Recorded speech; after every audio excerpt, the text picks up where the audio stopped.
Hello, everybody. Thank you so much for joining us today for a better approach to layoffs. We're going to be talking about how companies are going to be turning harsh realities into new opportunities and how they can make those investments. I'm so pleased to welcome you all to today's session. My name is Kat Ward. I'm going to be leading us through the content today. I am here with an organization called JFF, and JFF is a national nonprofit organization, and our mission is really dedicated to ensuring that everybody has what they need to be able to secure their economic opportunity and mobility. For 36 years, we've been dedicated to that work. And the conversation today is going to really be touching down on that and touching down on the topic of layoffs and how that relates to helping people access opportunity and continue mobility, economic mobility throughout their lives. So I want to get us into the topic because we have a lot to cover today. I'm going to take us in a little bit at a high level, and then we've got some amazing guests. We're going to be engaging in a dialogue and really digging into this topic and getting in there with them as practitioners to uncover what some of the most promising practices are and what people are doing on this issue. So without further ado, let's just dig right in. So as I mentioned, we're here to talk about a topic today, a topic that many people consider pretty tough, and that is layoffs. And layoffs are nothing new. They are something that for as long as we've had jobs, we've had people getting those jobs and we've had people leaving those jobs. And despite how well-worn the topic is, it is often one that is considered taboo. It can be considered challenging to discuss, to think about, to plan around. It's considered a downer, right? We avoid it. But layoffs don't have to be that way. And we really can't afford for them to be that way, not anymore, because we've got a real crisis on our hands. I don't need to tell anyone that, but 40 million people have been laid off as a result of COVID and related shutdowns. 40 million people. Just this morning, for instance, we woke to news that Disney is laying off 28,000 of their employees, mostly frontline employees. These are people who are most likely to be living paycheck to paycheck. A layoff like this cuts deep. This is very difficult news and can leave them in a really difficult situation. And beyond what we see in the headlines, I think all of us could probably say that we're touched by this news. You probably know friends, family, maybe a neighbor who's lost work, someone in your life. Maybe it's you. This issue is difficult. This issue is personal. And now, while we're in the thick of this mess and we're looking ahead to potentially more waves of change, more waves of downsizing, we need now in this moment to have courage, to pick our heads up, to look ahead, and to focus on how to get layoffs right, because for the most part, they're not done well. We're missing a lot of opportunity here. We can reimagine layoffs as ethical offboarding, as a moment of opportunity, a moment of mobility for people, a moment when people can take a step forward to what is next in their life. And I promise you, ethical offboarding is within our grasp. There are actually changes that we can make right now that can help companies. If you're a corporate practitioner, they can help you take steps in the right direction. All right. We've actually at JFF built a roadmap to support this work. And I'm going to be talking you through at the top of this call for the next little bit here, some of the key takeaways and methods and strategies that are in that approach. And after this meeting, we'll be making this resource available for people to be able to dig in and really dig deep on that roadmap. So today we'll talk about basic framing, and then our practitioners who are joining us in the next bit of the call are going to help us show how that goes into practice. So first, let me just give you a quick primer on ethical offboarding so that we can all make sure we're on the same page about what that looks like. So we define ethical offboarding as really an approach to downsizing that not only improves the future prospects of former employees, but actually fosters long-term employee performance, engagement, and loyalty. It's good for your people, and it's really good for your business. We have 4 key strategies that companies can put in place to pursue this: building a culture of resiliency, reducing the emotional costs of layoff, helping displaced workers land on their feet, and helping workers bridge into new opportunities. And I'm going to take you through a couple of the methods that we've got for each of these strategies before we dive into our dialogue. So let's go ahead and start with building a culture of resiliency. So really, when we think about the future prospects of our employees, both those who we let go and those who we can retain, they depend a lot on the work environment that a company is able to put in place. So the efforts that you create to put a corporate culture and a set of very concrete employee development practices in place to promote resilience go a long way to reducing the cost of loss and dislocation that happens when you're in a period of downsizing. The specific methods and approaches that we suggest are, number one, investing in outskilling. This is the moment where people are about to leave or exiting your company, and where you're preparing them with the skills for an in-demand career in what is next. We see a great example in this in Amazon's Career Choice, where they've made major investments to help their people bridge to the next opportunity. Another method is supporting lifelong learning and career transitions. Walmart, who's on today's call, is doing an exemplary job at this with Live Better You. This is where you're preparing their people while they're at the company for what is next, right? You see learning and development as part of an investment that you make in everybody who is on your team. Moving us along quickly here, let's look next at reducing the emotional cost of layoffs. Layoffs are hard on a company and, more importantly, on your people. They're hard on the people who lose their job, obviously. They're also difficult on the people who remain and on the people who need to conduct those layoffs. There are some ways that you can reduce the pain. Two methods here. First one, offering severance buyouts. This is a way that you can help really put a focus on having people elect to leave. So this may be offering people an opportunity for early retirement or electing to leave the company so that you have fewer layoffs that are not going to be catching people by surprise and that are not going to be unwanted. And next, a layoffs with gratitude policy is another method that we recommend. We think that Airbnb did a really great job of this recently. I saw that United also did a good job with this, right? Even just reducing the emotional toll and thanking people, recognizing a job well done can go a long way. So let's move ahead here to looking at helping displaced workers and landing on their feet. The transition period between jobs is very difficult. It is a sensitive period, and you want to get that right. So a few methods here. First, offboarding packages need to be standard practice. They shouldn't just be for your senior and your tenured employees. You should be offering these at all levels within an organization. And they should include things like the basics, like financial security, yes, and benefits, but also think about education as a benefit as part of that standard practice. Making sure in the second method here that the termination process is managed flawlessly. We put a lot of effort into onboarding, but oftentimes offboarding is neglected and not managed well. That can create a lot of challenge for people as they are exiting your company. They're spending time doing paperwork instead of spending their time looking to what's next. Finally, providing people who are exiting with a knowledgeable HR professional who can support them as they make the next move can be a way to really help speed what is coming for people. These are just three methods that, our roadmap tells you a lot more about, but they can really help with a little bit of investment. And finally, and this one's one I'm really excited about, we're seeing a lot of good movement in the space around this one. This is where you're helping people bridge to what's next. So this is where employers see themselves as a step on a path of somebody's career, right? When they leave with you, what is your role in helping them have momentum into what is next? There are a few different ways you can help to create that momentum for your people. First, building partnerships with community organizations who can support training and even getting people into that next job.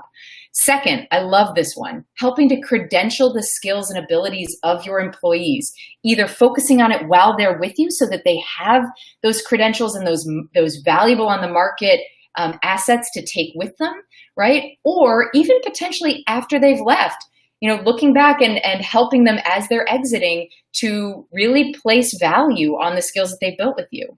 And then the final method here is one that should ideally be easy, but this can be one that can, trip people up with their legal team. This is all about providing meaningful references to people who deserve it, right? A lot of companies will put in place a rule that actually, for liability reasons, you can't give someone a reference after they've left. With waivers and whatnot, this is a little bit above my legal pay grade here, but we do know that actually there are ways to get around this and make sure that you can talk about what made your colleagues great and help them as they move towards that next opportunity. So just a few specific ways that people can look at layoffs as a moment of opportunity, right? Instead of just the end of something, how can it be the beginning of something? So that's a little bit of what's in our roadmap. We actually go deeper into all of those different methods, and I hope you'll get a chance to look at those. But I don't want to spend more time on talking at you. I actually want to talk with the experts that we've got on our call today and really uncover what is happening in this space, because there's a lot of movement here now. So what I want to do is introduce the panelists that we've got with us today. I've got three amazing people who are joining us for the conversation. So we've got Ellie Bertani, who's joining us, Senior Director, Associate Experience at Walmart. We've got John Kaplan, who is joining us from Corvantis Consulting, formerly the Chief Learning Officer of Discover Financial. And I have to say, John helped to co-write the paper that we've been talking about here, so is really knowledgeable on this subject. And Hamuna Edekari, who's the CEO of FutureFit AI, who is working with companies on this very issue. So without further ado, I want to do away with the presentation here and move into conversation mode. And what I'm going to do here with our panelists is, instead of asking you sort of for your bio, we know we can search you online, we can find you and find all about your background. What we want to do is dig in right away on the topic at hand and really center ourselves on this. And so I'm going to ask you all the same question to start. So the first question that I've got for you is, could you tell us about the first experience you had with layoffs in your professional career? What was that like? Basic question here. And what I'd like to do is start with Ellie, and then we'll go to John and Hamoon. Great. This is a great topic to go first on. Thank you. First of all, thank you for having me. It's really a privilege to be part of ASU GSV. Really appreciate the topic you all are focused on. It's really critical, as I know everyone in the audience realizes at this point in time, particularly with the impacts that COVID is having on the economy. So very opportune topic for the moment. So my first personal experience with layoffs was when I actually had to go through the process of laying off a team member. Gosh, it was probably about 3 or 4 years ago now. And I love the question, because I think it's so important for us to remember. We're going to get into a lot of theory and a lot of sort of ideas around the economics and things like that, but this is a very personal and human experience, and to neglect that side of it would really be a mistake. So in my scenario, I was moving. We were forming a new organization in a previous team I was on, and one of my leaders said, we have to right size the organization. We have a very specific view of the skills we need on the team in the future. And Ellie, this particular person who works on your team, we don't think is a fit for where we need to go, and we're going to need to go through a displacement. And it was very, very traumatic for me personally. First, because I hadn't gone through this before. Second, I didn't feel very well prepared. And so I think part of the conversation is, how do you prepare managers better to go through this, both for themselves and for the employees they're working with.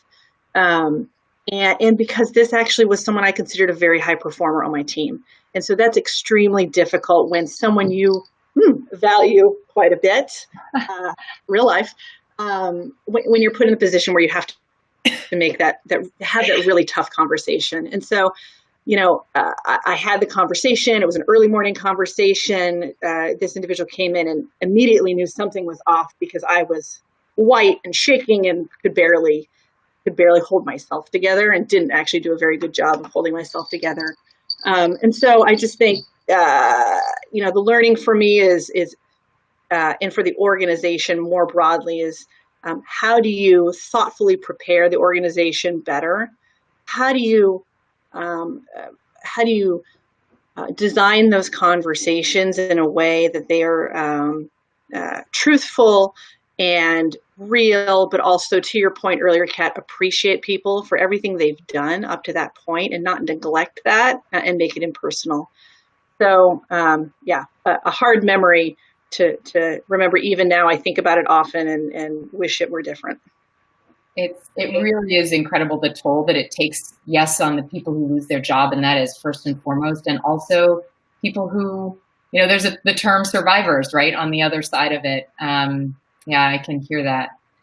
Thank you, Ellie. Hamoon, would you mind sharing your story? Sure. Thanks so much, Kat, for having me, and great to be back at ASU GSV. I think Ellie touched on this very deeply personal nature of these experiences. And my first professional experience coming across this was actually I was in my 20s in a chief of staff role to a CHRO and responsible for cross-organization projects that had a people element. This is, a multi-tens of billions of dollar value company, and a decision was made at the executive level that 1,500 people across the organization needed to be transitioned out within a period of 90 days from the moment of decision to all of this being done. And by the nature of my role, I had to manage this initiative across the organization, across all departments. And the experience of it was nights of toiling over Excel spreadsheets. I ended up on my own looking up every single name on that spreadsheet, because I told myself no matter what I couldn't control in that company, I wasn't going to let any of those just become another item on a spreadsheet to the extent that at least I could. And then, waking up in the middle of the night and being like, the messaging we're giving to the individual managers, are the words right? Are they going to be able to say it naturally? Is it going to feel like them? How do we do that with the time period we've got across, a vast country? And so the impression that left on me of the human impact of that was significant. And then very quickly, I think on an even more personal note, my father had an accident 5 years ago, became paraplegic. And because of that, someone who had worked 45 years plus in his life nonstop, a couple of years after that, the employer decided to use a technical legal term called frustration of contract to lay him off. And the impact it had on him was obviously, again, like it would have been for those 1,500, but I got to see it personally and upfront as well. Wow, Hamoon, thank you for sharing that. John. Wow. Well, thank you for having me at ASU GSV. This is wonderful. Really important topic. I actually can share two stories. The first is, I think when I was 19, I was let go from a restaurant. I was a server, and they were going into the winter, and they had to close the patio, and they had to lose some servers, and I was one of them. Honestly, I was not a good server, so it's not like I felt really bad about this, but I did feel at the time it was demeaning. Like, it was just like, wow, I got fired from a job I didn't even want. Like, that's hard to take. I think the first real experience was like corporate layoffs. I went to work in a fairly senior level in a financial services firm, and I think I started in July of 2008. And I think it was October or maybe November that Lehman Brothers shut its doors. And in January, I flew to the East Coast and I started laying people off. I started laying people off at 8 a.m. and I continued until 8 p.m. And we started I laid off 53 people. I started on the East Coast and laid people off face to face. And then I got on the telephone, 15-minute calls, one after. I mean, the scale of it was staggering. And I just remember, after the second phone call, I was totally numb to the experience. But I just remember just going home and just like going back to my hotel, and just the number of people and, sort of the diversity of people, all different ages, genders, race. It just was everything. And just, at the beginning of the recession that was going to last, for 4 years. And that was just thinking about my role in that and how hard it was for me. But obviously it's a lot harder for the 53 people that I laid off. Wow. Thank you. Thank you for sharing all these examples. And John, I would have you serve me food anytime. I wish I could get you out here to DC. Better than you're giving yourself credit for. You haven't seen me wait tables. All right. So Thank you for that. And the personalization is helpful, and I think also shows the range of this experience and how it touches people and in what ways, for the planning of it, for the execution of it, the experience of it, right? So let's dig in a little bit on the topic and some of the mechanics here. John, I'm going to direct the first question here to you. And what I'd love to know is why you feel, or how you've observed it being rare to hear candid conversations about offboarding and layoff outside of internal meetings between HR and legal, right? How did we get to this place where this has become a topic that is not really discussed? It's more taboo, a little bit hands off. And I'm curious if you could dig in a bit on some of the historic stance companies have taken to offboarding and even, how you're seeing that evolve. Yeah, absolutely. Thank you. So, I mean, I think I like to take a historical perspective on this. And, I think if you go back to 1970, there were a series of things that really changed in the U.S. economy. It was really the beginning of massive globalization, which changed the innovation nature of job creation, and the increased number of job destruction just started to really increase then. And so as the pace of innovation increases, more jobs are destroyed. Companies are struggling to figure out what do we do, how do we pivot as fast as the global market requires. The second thing is you actually start the long trend downward of unionization, so workers have fewer protections. And then the third thing I'd say is that in 1970, Milton Friedman published a New York Times essay called The Friedman Doctrine: The Social Responsibility of Business is to Increase Its Profits. And essentially at that point, this is a clarion call for shareholders. And essentially the message is that the only responsibility a corporation has is to its shareholders. And so at that point, I think the social compact between workers and employers just fundamentally gets changed. And that for years and years and years, the compact was, you give us your loyalty, we will give you our loyalty. And at that point, starting in 1970, employer loyalty started to erode significantly, right as worker protections started to erode. And so corporations have tried to figure out, like, if it's not a return of like for like, our loyalty for your loyalty, and we are going to continue to lay you off, we have this real challenge about how do we ensure your loyalty? How do we ensure your engagement if everyone knows that the next time the economy turns downward, we are going to lay off massive groups of people?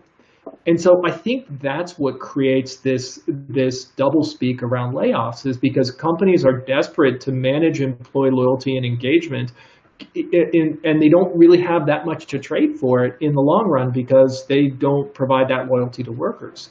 And I think if you look at job security and tenure of employers, it starts to go down in 1970, and it's not a surprise. And so I don't think that many companies have figured out a good way of talking about this. And probably a big piece of it is because, the cyclical nature of layoffs is like we forget that they happened every time they have to happen again. It seems like it's the first time. So, I mean, I think that's a lot of the historical reasons why we end up in this place where just people don't talk honestly and openly about layoffs. It's because you have this social compact in between employers and employees that's just eroded. Very interesting.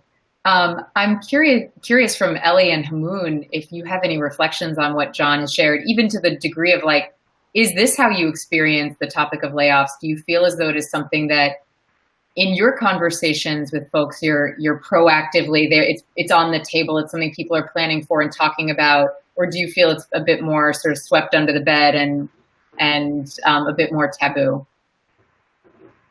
Ellie? Yeah, so I do think I thought your question was quite interesting because it's a well-made point, right? I do think that this is not a topic that I've seen discussed freely and broadly at a place like Walmart.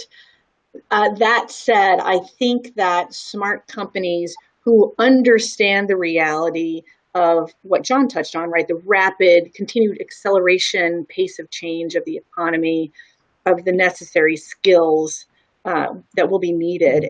Companies that are looking ahead to their own future workforces, I think are starting to make investments in spaces like things we'll talk about, I assume, reskilling, outskilling, preparing their own employees for the future of work. either within their companies or outside the company, to engender some of that loyalty, but also to protect themselves from downside risk, and particularly in spaces where there's a high cost to hire and a lower cost to build those skills within their own workforces. It actually makes a lot of business sense as well. But I do agree with the general point that it is not a frequent topic of conversation, but I think smart companies are looking into the future and preparing now, because they know they need to. Yeah. Yeah, and I would say, Kat, to your question, it's definitely too taboo to touch, right? But by broad measures, when you look at reactions to the topic, and we're lucky enough in some of our work, we end up in more private conversations with business leaders and CHROs. And I think that the at least initial reaction we get is, why would I talk about this? Even when I have to do it, it's gut-wrenching. I never want to do it, but it happens and it's part of business, but I could not possibly imagine talking about this publicly. And what's interesting, I think, we were talking to a previous CHR of a large bank who now is an advisor around future of work with one of the large consulting firms. And she was saying, this is actually something that we've seen examples of in the past. When you think of mental health, when you think of any issue where there's been a negative human experience, we haven't talked about it until it's become an issue or frontline news. And so I think the opportunity of learning from those experiences is to say, maybe there is a starting point, but it's definitely, as a starting point for a lot of executives and companies, not what they talk about. The one question no candidate ever asks is, what's your layoff policy, right? That's so true. That's so true. And I think it's interesting, Ellie, also, you're talking a little bit here about like the workforce planning aspect of this, right? And forecasting what's ahead and how do we get our skills to match up to that. And there's a whole other side of this around, just how do we make sure this process is managed well? Some of the nuts and bolts and very unsexy elements of this process. And I'd love to return to that if we have time, of like, how do we make sure it's sort of like disaster planning, right? Like when a disaster hits, people move in, but when it's over, you're so glad it's over and you just want to look forward to happy days, but we've got to start preparing actually for the next disaster, right? So how do we move into that mindset? It's a good question. Hey, Kat, here's something that occurs to me. I think one of the reasons why we end up not talking about this is because we find little tricks to convince ourselves that it wasn't really that bad the last time there were layoffs. There's a great book called The Hard Thing About Hard Things. It's by Ben Horowitz. He talks about like why it's so hard being a CEO. It's actually a great book. And one of the things he says is like when you have to lay off people, do not let any of your managers say something like, the people we laid off were people who were poor performers anyway. Because that allows everyone to say, really this isn't bad. You have to tell everyone, this is a terrible thing we've done to these employees. If everyone had done our job a little bit better, maybe we wouldn't have had to do this. And I want you guys all to remember what this feels like, because the next time maybe some of this is within our control. And I think the thing is, that's really hard medicine. But I think the thing is in many corporations, when it comes time for layoffs, there's double speak about why you laid off employees. And oftentimes, within the hallways, people blame it on the employees who get laid off. And I think that should be just completely out of bounds for any executive, any officer of a company. That should just be totally impermissible. I like the hard stance on that, John. I think that's there you go. Point. I think it's a great point. All right, let me move us on, but this is an excellent starter and appreciate that conversation. So I want to pop us out of the history into the present for just a moment here and really dig in. So, offboarding has been and will continue to be a very important issue, especially in the context of our current economic climate and all of the fallout that has happened with the COVID crisis. Companies and industries that are struggling are going to need to continue layoffs likely. And we talked a little bit about the struggles Disney's had today. Whereas companies like Walmart, who we're fortunate to have with us today, have been able to hire rapidly. New workers have been in expansion mode. Many of these workers will eventually reach a point, or many of these companies that are in hiring mode may reach a point where they don't need the surge capacity anymore. So Ellie, I want to turn this question to you here. and really dig in on what's been the thinking at Walmart around how and when you might offboard these workers, and how do you leverage something like Live Better You as part of an overarching strategy? And what can you tell us, just even about Walmart's stance towards offboarding more broadly? Yeah, no, I appreciate the question. We are very fortunate to be in growth mode and a beneficiary, if you can say it in a strange way, of this odd, strange place we're in as a country. But we actually started reevaluating this part of what we call the associate journey, sort of the associate life cycle, the various stages an employee goes through in their relationship with us as an employer. We started work on this sort of offboarding point, transition point, actually a couple years ago now, thinking through what did we want that experience really to be like? What was it like now? And how could we improve it, knowing that it's never going to be a good point of your career, but how could we make it less painful and more supported? And so we really started by having some very candid interviews, end user research with employees who, in this case, had actually been displaced and then rehired by the company, because we felt we could get the most authentic, sort of candid responses from that group. And from some of the managers who had gone through this, having to conduct these conversations to really understand where were their points of pain points, things we did poorly, and also points of confusion or where it was just really hard to navigate. Even when we thought we were offering something good, the results weren't playing out. And we sort of put this we used a set of guiding principles to really try to frame up this work for us. And I would call out, equity was one of those. I think historically, many companies, the corporate employees get generous packages in offboarding, and the frontline gets maybe something or maybe nothing. And often those decisions are actually quite random and ad hoc. Even where there are resources available, they sometimes aren't turned on. And we see this in other companies as well. We thought about transparency and how do you ensure people have visibility to their next opportunity and visibility to the skills that they're walking away with. Kat, to one of your earlier points on credentialing or showcasing the skills that an employee has gained so they can speak to it as though it were their own resume when they go out and look for new work. And then we thought about personalization. So, we have 1.5 million employees in the US alone. There's a tremendous amount of diversity in both level and type and situation. And so how could we appropriately care for each associate as they needed to be cared for in a different way?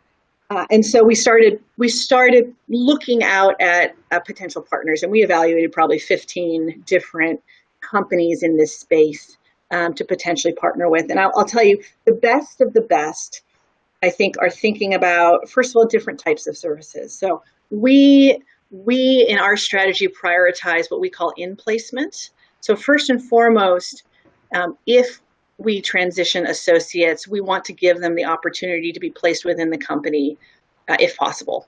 And often, because we're so large, there are significant opportunities to do that. So navigation to enable people to be in place is priority number one. Priority number two is reskilling, right? What are the set of services we can give to help associates understand where there's likely going to be job market growth and quick reskilling programs, ideally 6 months or less, where they can build those skills to get a good job on the other end. And then three, I think, is outplacement. If necessary, and sometimes paired with reskilling, how can we give them good support to navigate and find a new job? So I'll pause there because there's a lot more detail we can go into, but that's how we've been thinking about it. Ideally, to prepare for the inevitable someday. We're very fortunate it's not today. Yeah, I have to say you all are quite evolved in the strategies that you're putting in place, and it's really helpful to hear the way you're talking about that.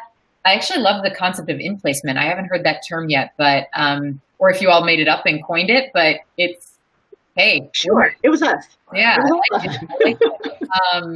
like it. Well, Hamoon, I'd love to turn to you. I mean, I think that we could dig in a lot and could have a lot of questions on what Ellie shared, but I think she shared a bunch of examples there of how one specific company is untangling this and building strategies around it. But I'm curious if you would build upon what Ellie shared of other strategies that either you'd want to emphasize that she shared or other ones that we didn't hear that you're seeing. Yeah, thank you, Kat. And Ellie touched on what are some important elements, particularly this idea of proactively, I think, in advance, starting to plan for this, as you mentioned, Kat, rather than just waiting until the moment comes, because then the options become even more limited, but still available. And normally when we think of this and work with CHROs and leaders around it, it's essentially a spectrum, right? And I'm a fan of things that can be easily remembered. And we think of that spectrum as resist, rethink, redeploy, reskill, and outskill.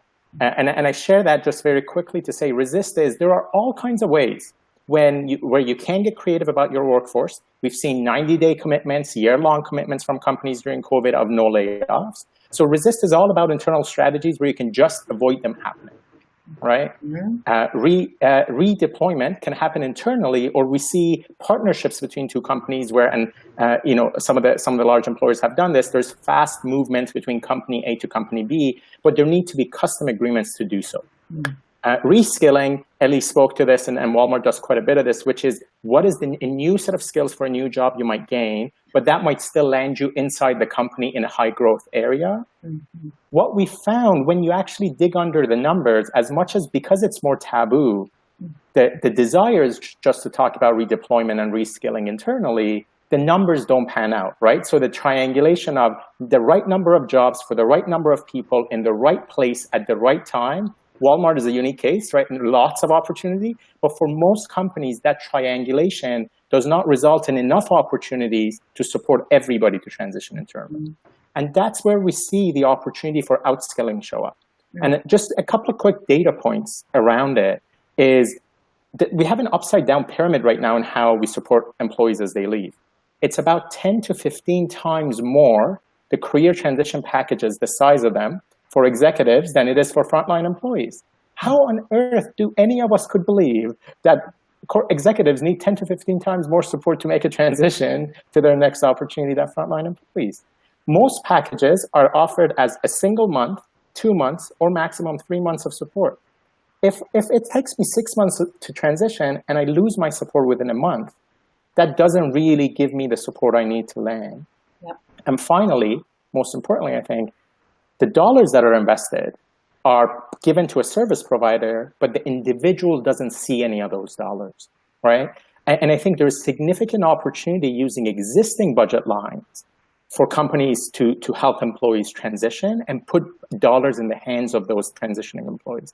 The final bit I'll mention, and that's where we spend quite a bit of our work, is how can data and AI help with personalization, where Ellie mentioned.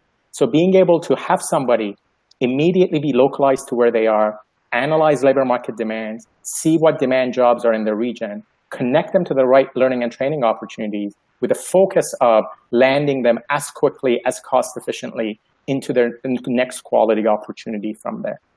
The final maybe quote I'll use that we've heard is a couple of CHROs have told us we felt hostage in the marketplace of not even knowing if we had any other answers. Right? Like that we could do this differently. It had never occurred to us that there was a different way of thinking about it. So even asking the questions that your and John's piece asked, Kat, are such a critical starting point to actually open up the possibilities around. Hamoon, that's so helpful. Who did they feel was holding them hostage? They said two things. One was the vendor marketplace. So they had seen all kinds of innovation in recruitment, all kinds of innovation in performance management and learning and development. They just hadn't seen innovation come through in this space. And I'm sure Ellie can speak to this, having looked at the marketplace. There hadn't been a ton around this for a long time. So I think that was one. And then the second was from a senior executive leadership perspective, making the case, and I think Kevin asked this question of what is the case for us to reimagine this? And there are now hard stats around, for example, engagement of employees who remain what are called surviving employees. Their engagement and job satisfaction can drop by up to 40%. Their voluntary turnover goes up by 30%. The legal and brand risk for the company of what follows can be significant. So I think those are the two areas and hopefully that's helpful to Kevin as well, where we see questions come up and barriers come up for CHROs to act. Let me add one other hostage taker in this particular situation. I think the equities markets are taking a lot of senior executives hostage, and the truth is that Wall Street often looks to companies to see mass layoffs in time of economic crisis to demonstrate that they're committed to preserving their cost structure. And oftentimes what you'll see in the beginning of a recession, a company will announce big layoffs and their stock price will go up, sometimes dramatically so. And when you have the board of directors and the C-suite that is compensated sort of 90% based on the share price of the company, it's very hard for us to expect them to do what they end up doing. And John, I think that's spot on. That seemed like a big downer. Sorry about that. No, I think it's spot on, but it's the reality behind the closed boardroom doors, right? Yeah. We had spent earlier this year time speaking to 10 CFOs and CEOs because we said, look, it's one case to make to CHROs and HR teams because they always have humans at the top of their minds. What would it take to convince a CEO and a CFO? We had a CEO of a large engineering and architectural professional services firm tell us, I had no idea that I could tell my board that we could do this differently as a starting point. It might need investment over time, but as a starting point that I could do this differently with existing budget lines without spending a single extra dollar. That was possible. I had no idea. And if I know that, given the personal grief I go through every time, of course I would go to the board. And then the CFOs, what they reacted to was legal and risk bottom line dollars. Right, because those risks numbers and legal numbers end up at the board level. Now that doesn't take away what John describes, right, at all. But it is necessary for all of us to try to get down to the bottom line of behind closed doors, what's getting in the way, and what can we collectively do to start removing those barriers. Yeah, just a couple of things I would throw in here too, because I think it's fascinating. One is I'm intrigued to think about what will happen in this new era of stakeholder capitalism, right? A number of CEOs, including ours, have come to the table saying it's not just shareholders, right? There's a broader group of stakeholders. It remains to be seen, I think, how that plays out over time, but this could be one element that changes as a result of that. I think the other is, real innovation. I think Hamoon makes a great point. We struggled to see a lot of innovation in this space, although I think with the COVID era, it's become very clear very quickly that this space is ripe for disruption. And as a result, costs tend to be high, right? You would expect a field like this, through use of data and analytics in particular, to be able to drive down costs. And actually, we have now found a few partners that are really pushing the envelope in driving down the cost of services, right? That navigation and counselor support service that you want to support your employees, and then the educational component. And we've actually, because of our scale, tried to be a leader in working with and partnering with companies to continue to drive down those costs for the benefit of the broader marketplace. It's one of the unique roles we feel we can play in a space like this, but it's there's still more to be done to make it even more financially viable for companies to take this up easily. I do want to make sure that I let the audience know that we are open to questions and really eager to hear what your questions are. So please send those our way, and while those come in, and I will make sure to be fielding them, we'll just keep the conversation going because we've got a lot of really good stuff coming here. So first question, Ellie, I just want to follow up on something you were talking about, the stakeholder capitalism piece. I'm curious, how do you feel the statement around stakeholder capitalism and is going to actually potentially impact this issue, or what would you like to see? Yeah, I mean, I think it will affect this issue in a couple ways. First, I think companies need to remember that, and particularly companies like ours, we do remember that an associate is also a customer. And for us, that's it's critical to not discount. So if we give our employees a terrible experience, an unsupportive experience, particularly in a space where I think we can make this cost effective, we risk losing, business from them, from their contacts, from their friends, their relatives. There's a downward spiral there that we wouldn't want to see, of course. There's an impact on the local community that we try to play a role in, particularly if you have numerous layoffs in one location. That can have a disproportionate impact. We think about that a lot as Walmart because we operate in a lot of rural communities where Walmart tends to be one of the major employers. And so we're highly sensitive to that and the repercussions and the implications. And then just the general customer sentiment around, Walmart historically has had a lot of, there's been a lot of concern around does Walmart do well in this space in our treatment of our employees? And I think we've made tremendous progress and made tremendous investments in the last 5-10 years in particular, and really turned that reputation around. But it's a big factor. We need to not only look like we're doing well, but actually do well in practice to maintain that. So just a few thoughts there. Absolutely. Hamoon, I heard. Okay. I'm not sure why, but I'm getting a little bit of feedback. That's better. There we go. You're good now. Good now. That was just a little bit of a fun, keeping us on our toes.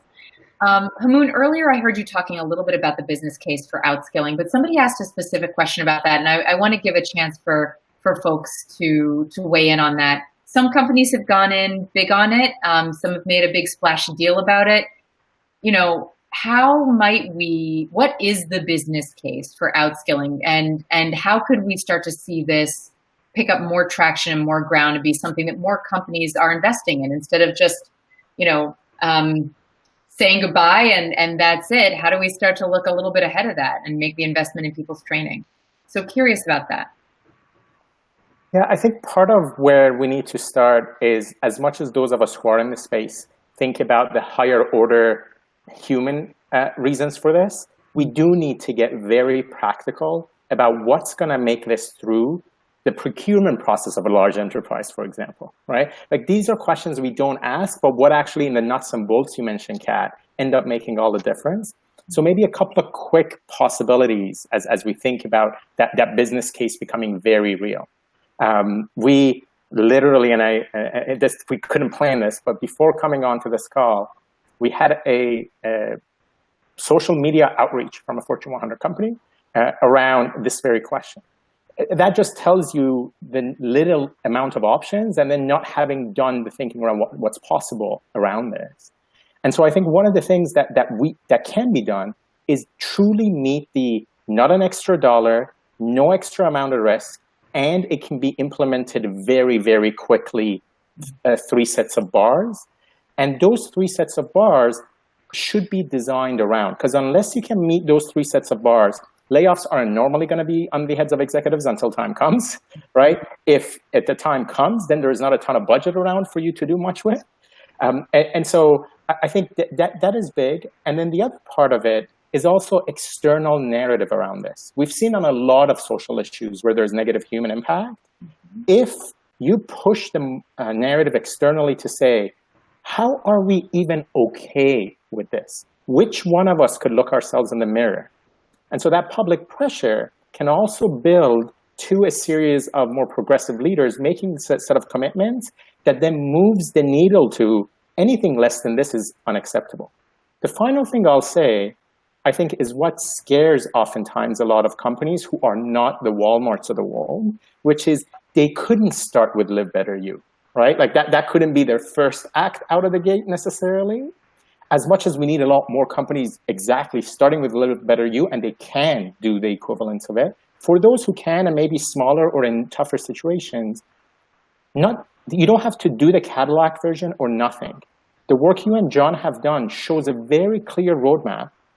We've seen this in our work as well. You can get started today, and you can make that human experience better, again, without a single extra dollar, without extra risk, and in very quick time, a matter of weeks. Excellent.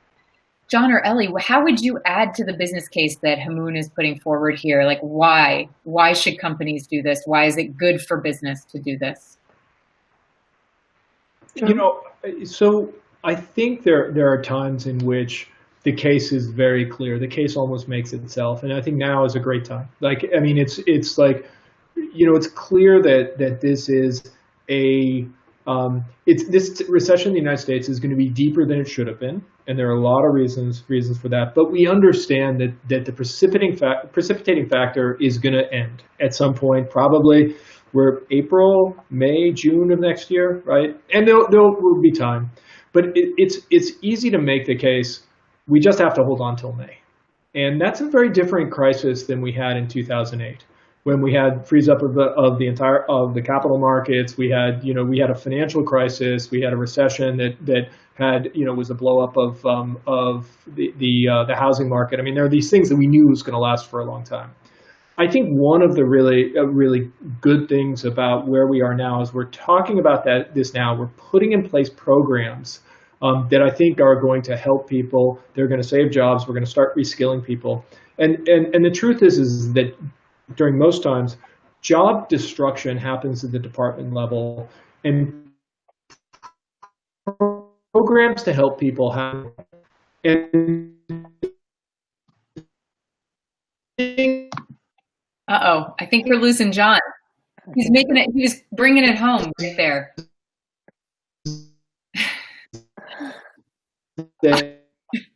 We'll come back to John. We'll come back to him in a minute. Okay, Ellie, we got a question here that I want to put towards you. There will be some echoes here of the stakeholder capitalism piece, but somebody has asked us here where that we're in a moment where workers are demanding a different type of behavior from employers, and they want more voice. And also, obviously, the impact of our current economic recession is going to collide with that.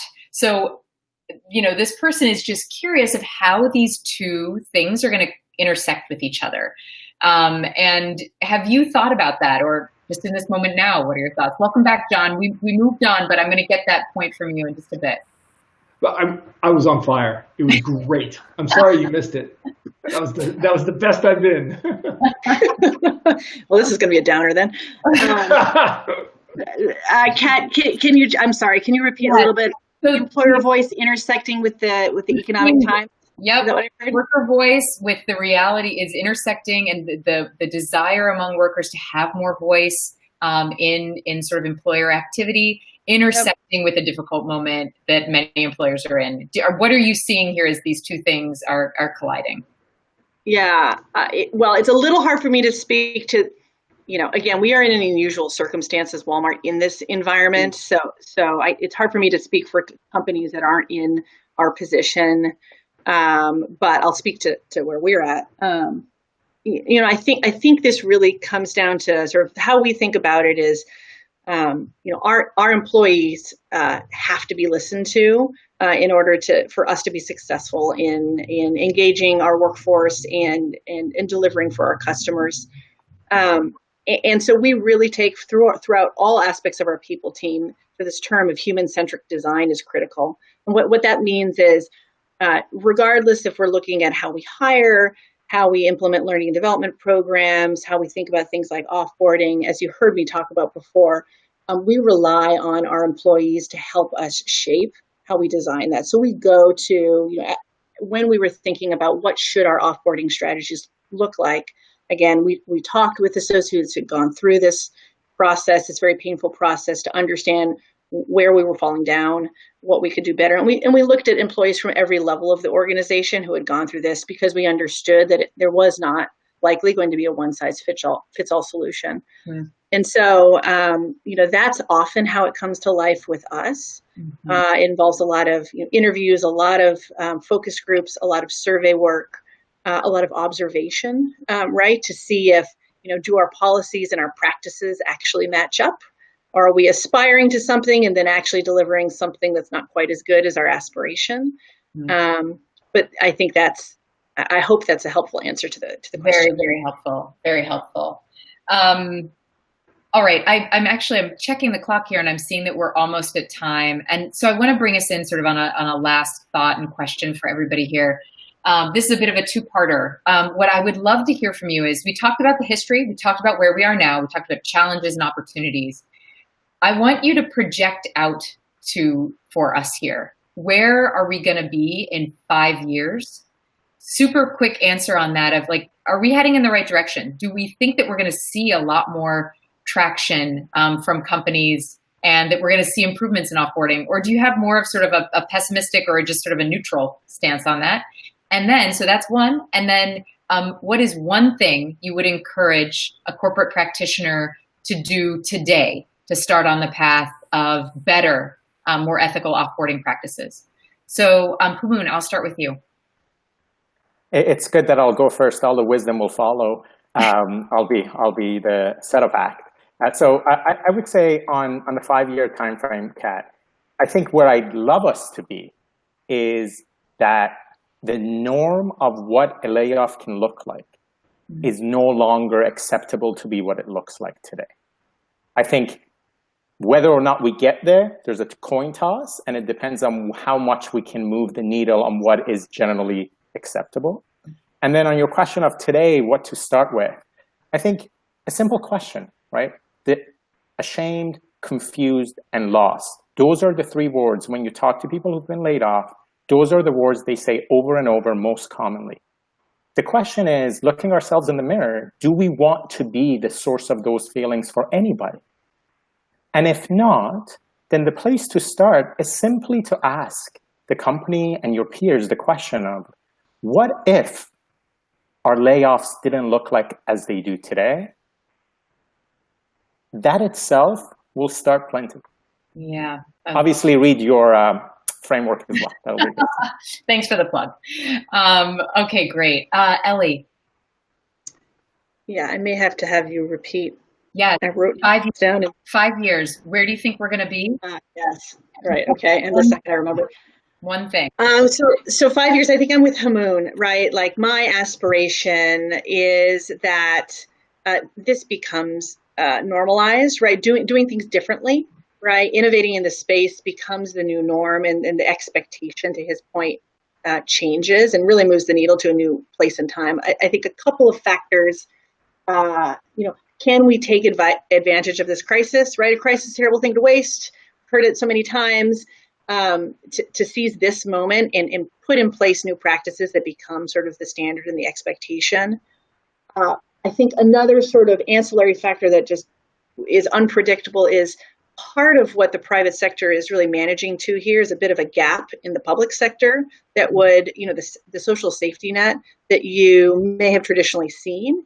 And it's up for debate whether or not that changes. But that does have an impact on how far employers feel they need to go in this space. Yep.